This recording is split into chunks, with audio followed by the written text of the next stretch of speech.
Hello there.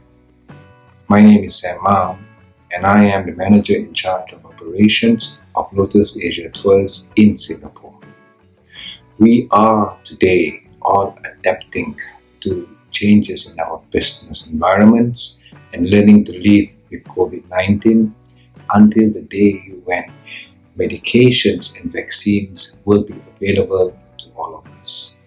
I hope that you, your families, your friends, and your colleagues are safe and healthy.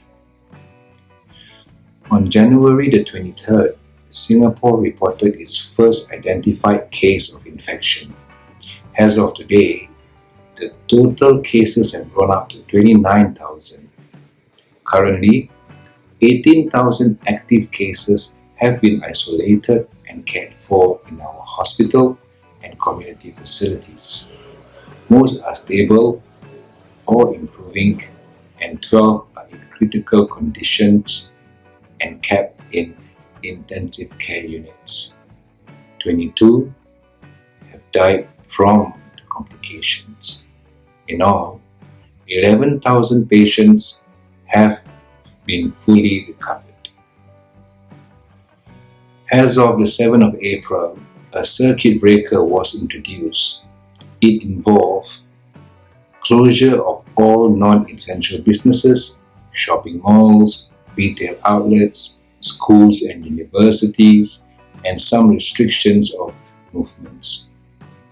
It was originally scheduled to end by May the 4th, but it has subsequently extended to June the 1st. All our attractions, theme parks, museums, and casinos are closed. Sports and recreational facilities such as public swimming pool, country clubs, gyms, and fitness studios are also closed. All flights are suspended from operating except for cargo flights. Touristic venues and places of worship will not be in operation until further notice. Hotels will not be able to accept any new leisure booking during this circuit breaker period. All events and mass gatherings such as conferences, exhibitions, festivals, concerts, sporting events, and trade fairs are deferred or cancelled regardless of size.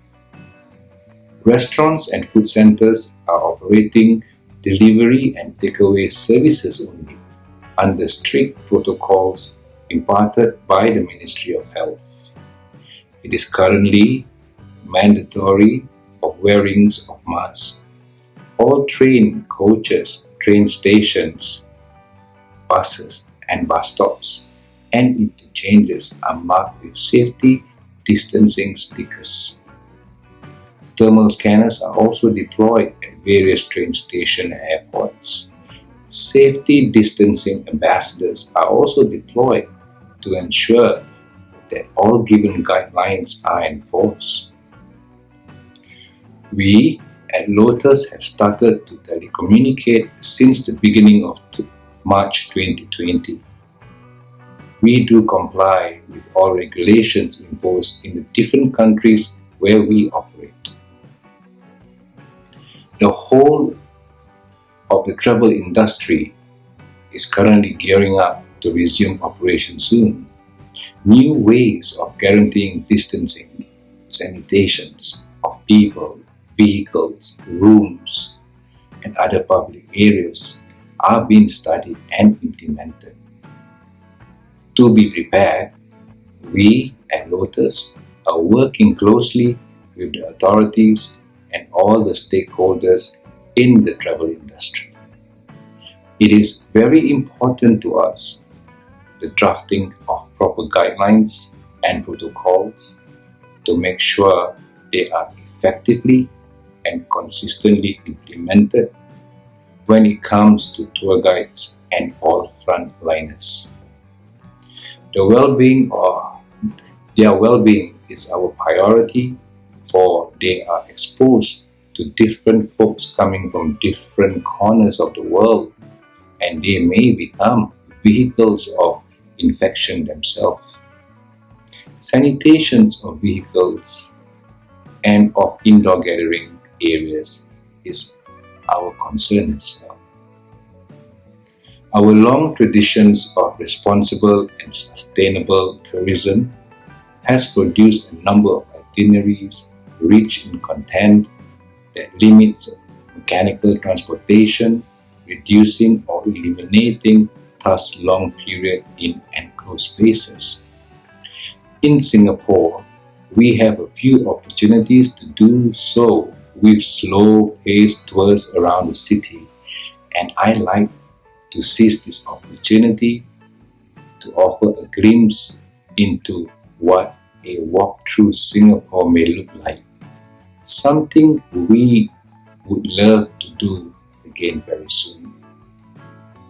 A slow encounter with wide range of cultures, ethnicities, and religion that is Singapore may start with a breakfast in Kampung Glam. This is a conserved area of Malay character, once the residence of Malay royalties. It is easier from here to take a walk through the most photogenic street art in the land along Haji Lane, with its many shops and graffiti-covered walls and cafes, all immersed in a village atmosphere. Over 1,000 artworks from the whole of Southeast Asia are found at the National Gallery that can be reached with a short bus ride.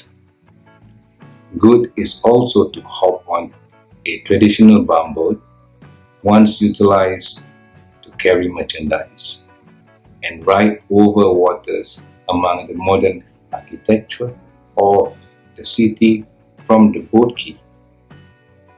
Here is where the boats usually docks and where they may be embarked for the cruise all the way down to the Marina Bay area to finally alight at the Clarke Quay. One may also take a walk along Joo Chiat in Katong area where the home of the Peranakan is found. The Peranakan is a lineage of Chinese immigrants that have been married to and mixed over the centuries with local Malays. The encounter of these two cultures have created a unique way of life clearly express their fashion, architecture, and cuisine. From here, it is easy to board a train of the underground and move on to Chinatown. See you soon.